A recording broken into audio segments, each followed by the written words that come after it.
G'day everyone, I'm 3Racer1 and this is part 12 of the 3Racing Sakura Ultimate Build Series. In part 12 what we will be doing is installing our steering servo and motor. Now there have been some differences, like I've had to make some changes through this build series because I am aiming this at the beginner. I'm going to be obviously running this car in a class that is kind of aimed at the beginner. Well, that's what it was originally designed for, so I've had to change the spur gear on this kit. It comes with this 85 tooth spur, but I've put a 72 tooth in. Now, because of the size of the pinion that I'll need to use as well for this motor, I have to put I'll go through you as I do it. I've had to make a few little changes here and there to install it in. So what we're going to do is we'll start off by putting in the motor. So we'll need, it says to use 3 screws, but I'll be using 2 for this at this point, mainly for the fact that that's all that I need at the moment, and also because on my other kits that I have I only need to use 2 screws. So first of all we'll put the pinion in, and I'll worry about setting the gear mesh a bit later. Of course this has dropped down, hasn't it? Alright, so we'll carefully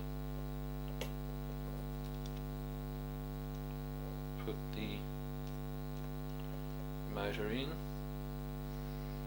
and there are 2 holes at the bottom here for mounting.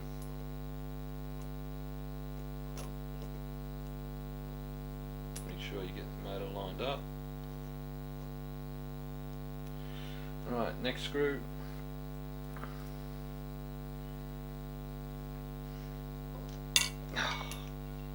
You'll have to excuse me folks because I have limited light. I can't see very well. So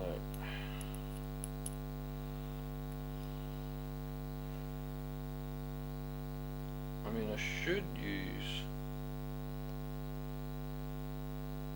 my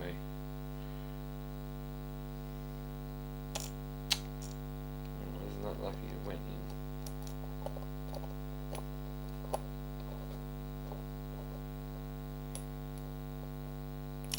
Okay, so now that that's on, we'll worry about setting the gear mesh later, but what we'll do, we'll just walk you through it. So what you would do then is once you've done that, you will move the motor back and forth to mesh the pinion to the spur, and when you have the mesh, you want the teeth to be enough so that you can see them clinking like that. You don't want them too far out like that. Like, I mean, I'm just exaggerating this because what can happen under load, they'll skip, and too far in, well, you'll also strip the gear as well because the metal's grinding on the plastic. So we'll worry about that. So that's the motor in. Actually, I think I can get to the spur right there. Alright, just give me a quick second. Alright, so I'll line it up there, and what I'll do is I'll just loosen off the screws.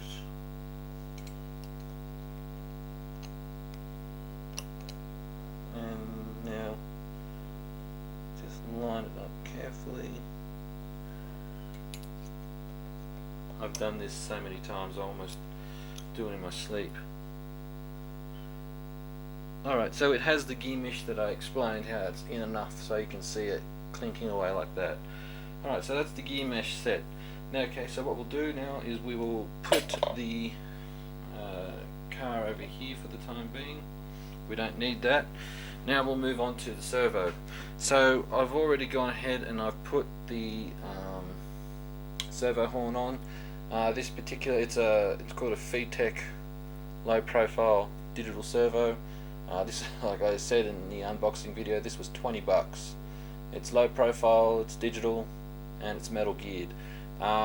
This one uses a Futaba servo horn, just for those playing at home. So now what we'll do is we'll go ahead to mounting it onto the servo mount. This is actually a floating servo mount. So what we need is our trusty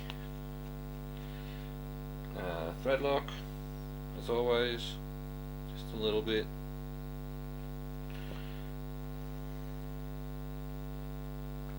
We'll put it on. Now we need 3 conical washers and 3 screws.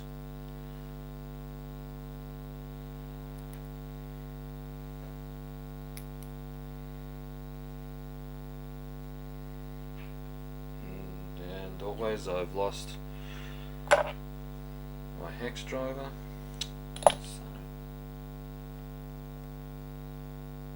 That's 2.5 mil. Alright, so what have I done with my 2mm driver? Seriously, if my eyes weren't attached to my skull, I'd lose them as well. Alright, so that's that. And then we'll need to move the... we'll need to make a few little adjustments once we have it mounted. Okay, so you want it fairly tight.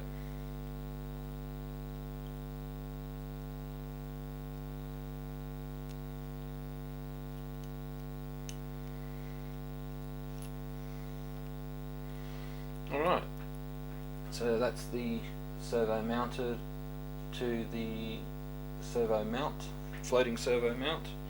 Now, what we need to do now is to put this pillow ball screw on to the servo horn. If you see here, it has also got a pink washer. What I've also done is I've also already assembled the steering rod that connects the servo to the steering rack.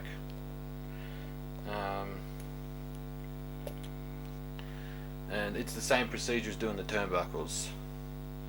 Okay, so now again, some thread lock. As always, not a lot. Need 2 screws.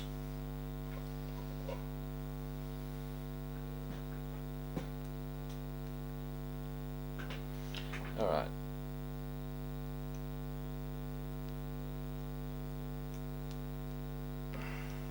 Gotta find the hole. Alright, so excuse me if you can't see it. Alright, so now what we do, just screw it on.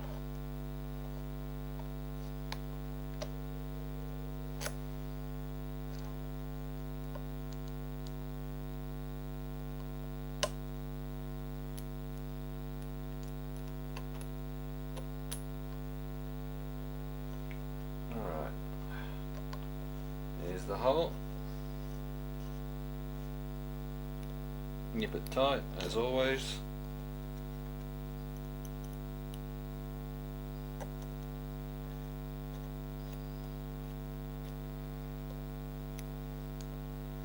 Alright, so now all we need to do is connect the steering rod, and there it is. So there we have it, folks. That is the motor and the steering servo attached, as you can see.